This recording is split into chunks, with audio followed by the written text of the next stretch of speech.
What is Mercury retrograde still trying to tell you? And are you in retroshade, what we call retroshade? Are you still in retroshade? So let's talk about it a little bit.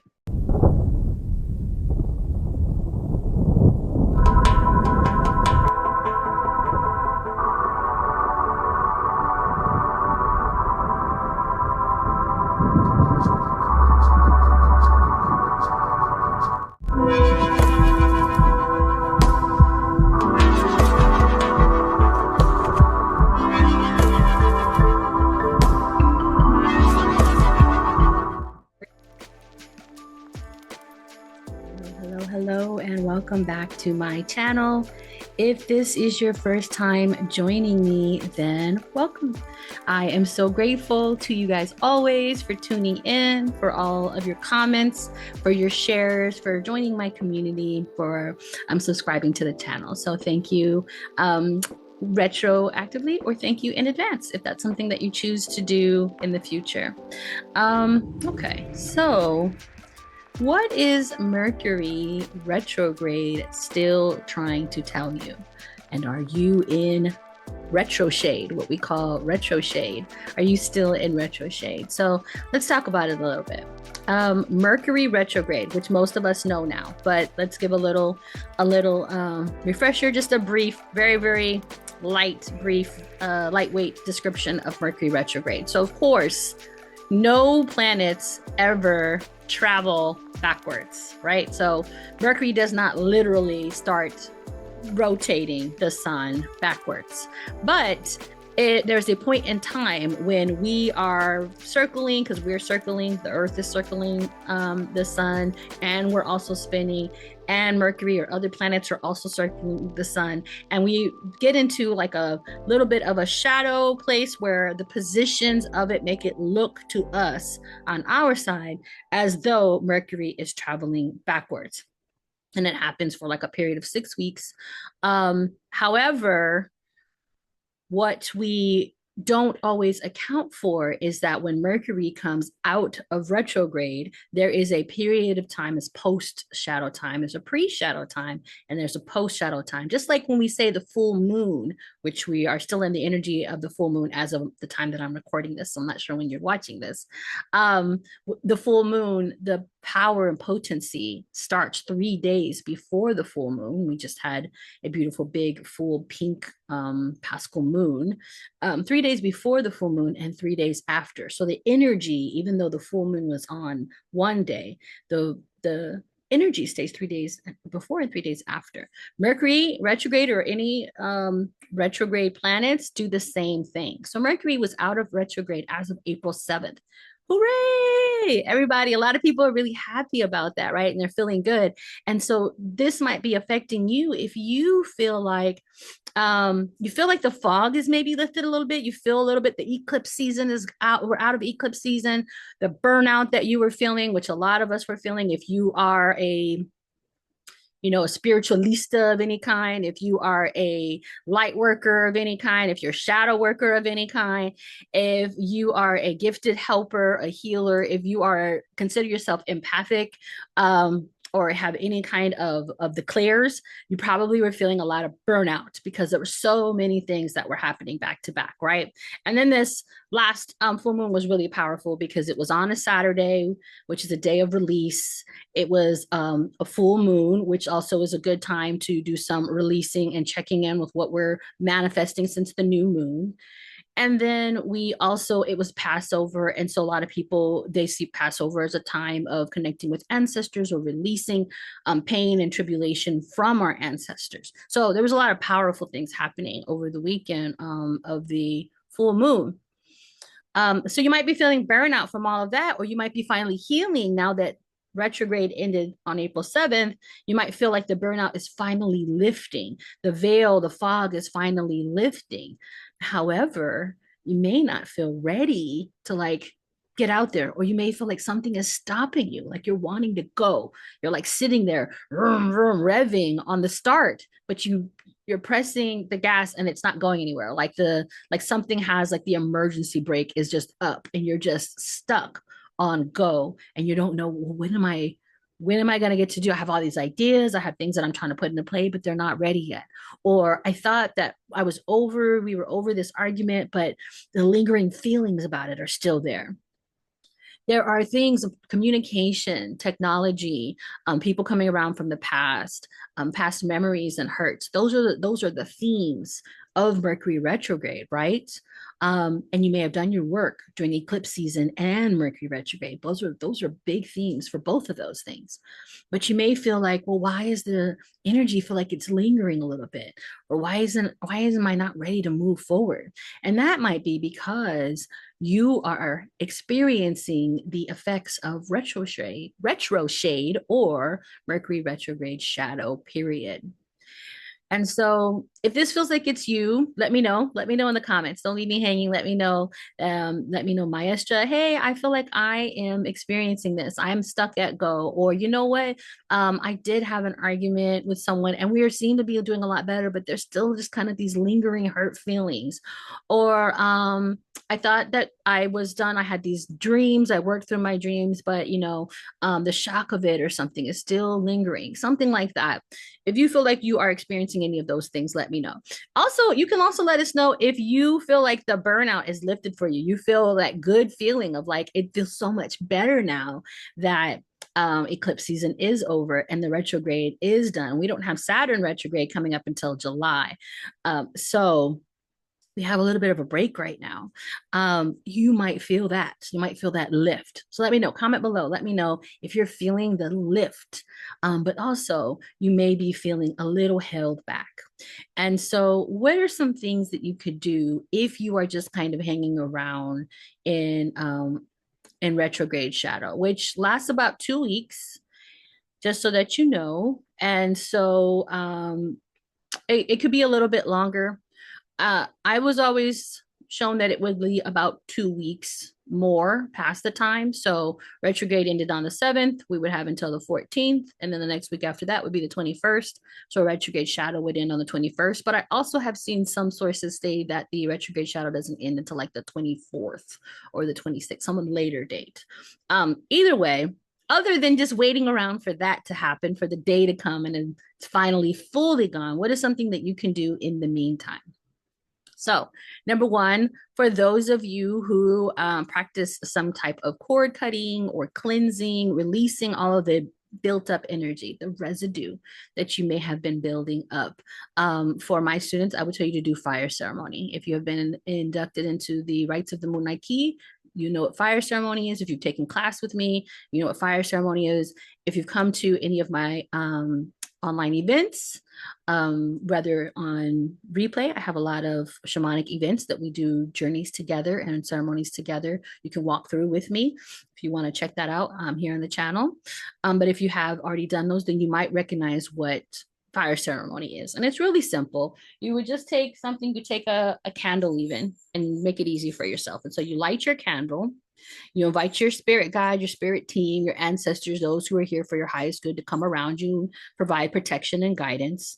And then you sit kind of in a meditative state and you think of 1 to maybe 3 things that you'd like to release, that you're ready to let go of. Things that maybe came to the surface during this retrograde period and this eclipse shadow period. What are some things that came up for you that you know you did process and you are ready to let them go? Throw them in the fire. Think of each one, say it out loud, do your gesture, see yourself energetically throwing that into the fire. The fire is going to carry all those prayers up to the divine for your energetic processing. And then to transmute the energy, to finish the energy exchange, replace it with something. What do you want to call in? So you do the same thing. You wait, you meditate, ask your guides to help you. What are 1 to 3 things? Make sure it's even. You remove something, you release something, you replace it something. You do another one. So you do 3 that you release, then you do 3 that you also called back in. And so take the time to think of 3 things that you want to call in.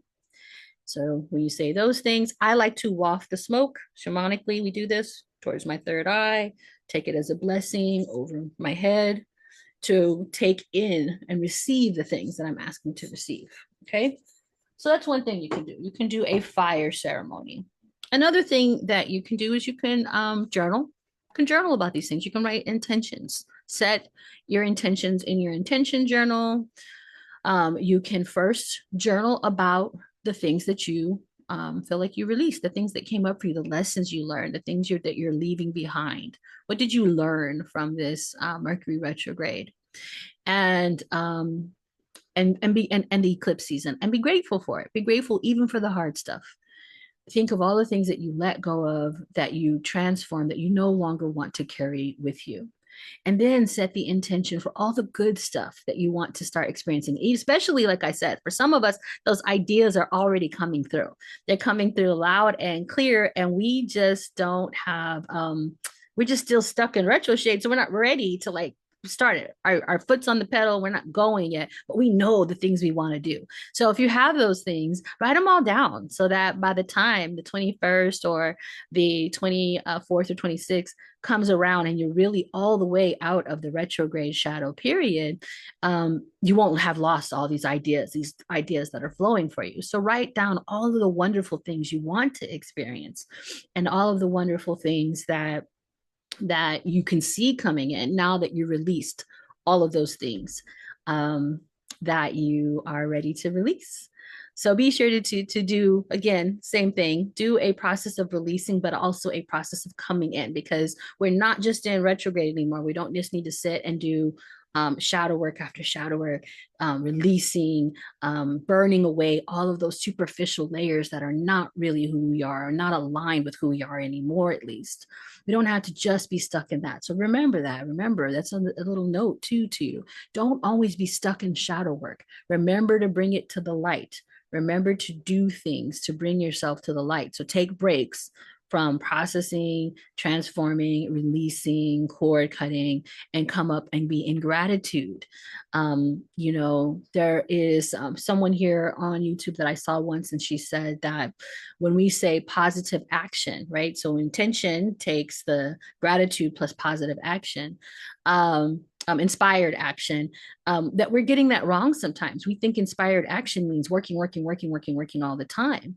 But she posits that, she poses takes the position that positive action or inspired action actually is like a child on Christmas morning who told everybody they wanted this toy. Oh man, I want this toy so bad on Christmas. If you talk to Santa and you tell Santa to get me this, they write the letter to Santa. Santa, I would love to have this particular toy for Christmas. I can't wait to wake up on Christmas morning to have this toy. They told their parents, they cleaned their room, they did everything. They told their kids at school, I'm getting such and such on Christmas morning. And then on Christmas morning, they get it, right? All of their hard work has paid off and they get rewarded with that gift. What do they do on Christmas morning when they get that gift? Do they just throw it in a pile and say, oh, well, I manifested that, on to the next thing to manifest? And that's something that we do a lot, right? Well, we will be on to the next thing. She says that the child actually plays with the toy. They enjoy it. They fall asleep. I remember Christmas morning, me and we were a big family, cousins and siblings and stuff all around. And there'd be toys all over the living room. And you'd be in a nap, trying to take a nap on the floor or in your bed. And there'd just be toys everywhere. And you just sleeping in this the joy, the aftermath, this toy hangover, right, of getting all the things that you wanted and having so much fun playing with those things. And so that is her argument is what inspired action is. So in order to manifest, we're not just only setting intentions, we're not just releasing, because we know now that shadow work is how we make room for the things we're calling in. We don't ignore our shadows. I think I want to talk a little bit about some of that next video, about not spiritually bypassing and doing the work. Let me know in the comments if that's something that you think you might be interested in.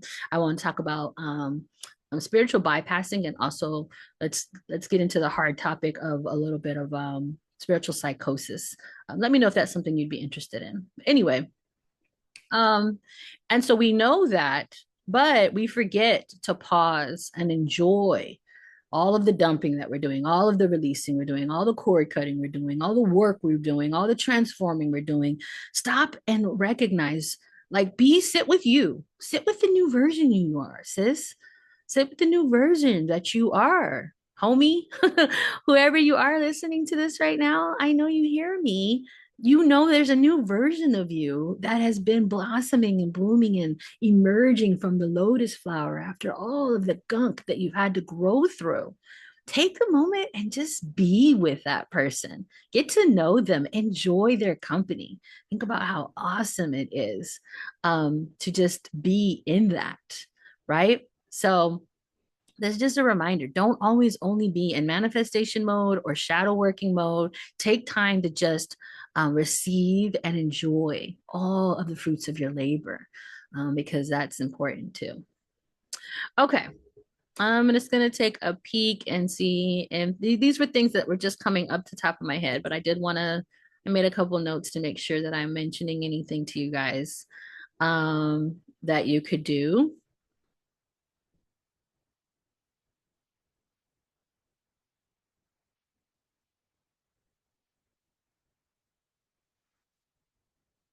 Oh,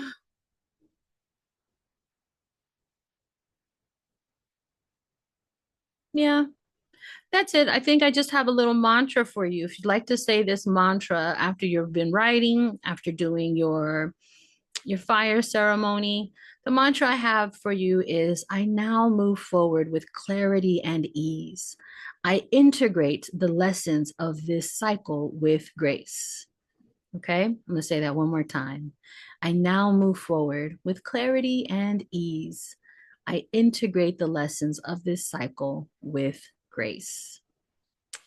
All right, so that's it from me now. Don't forget also to, communicate with your spiritual communities, with people that you trust, that you feel like understand what you're going through. If you have that, I do have a couple of online communities on Facebook for right now. I think that I might be starting a new one on Telegram, a free big community for all of us, for students, for people who listen to the channel, for those who just want to share like-minded things with each other, where I could just leave little voice memos or share card readings and stuff. I think maybe on Telegram because my level 1 and level 2 students are enjoying our group on Telegram right now. We no longer are using Facebook to host those groups, so I've moved them to Telegram, and it's going really well. So I'm thinking about possibly starting a big one because I know a lot of us are getting a little burnt out from Facebook. It's kind of toxic there sometimes, depending on how you curate your algorithm.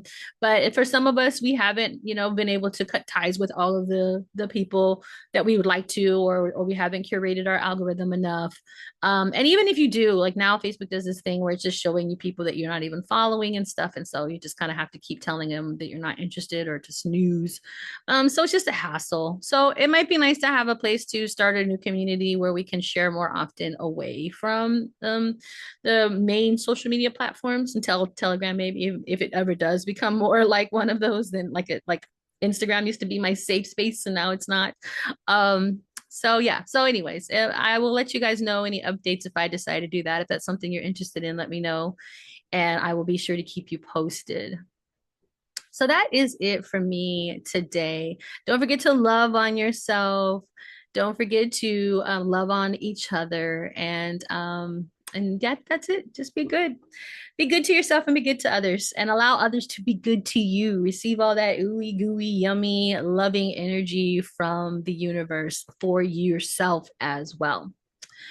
Okay, that is all. I am going to go now, guys. You guys have a wonderful week. Wyzdom out.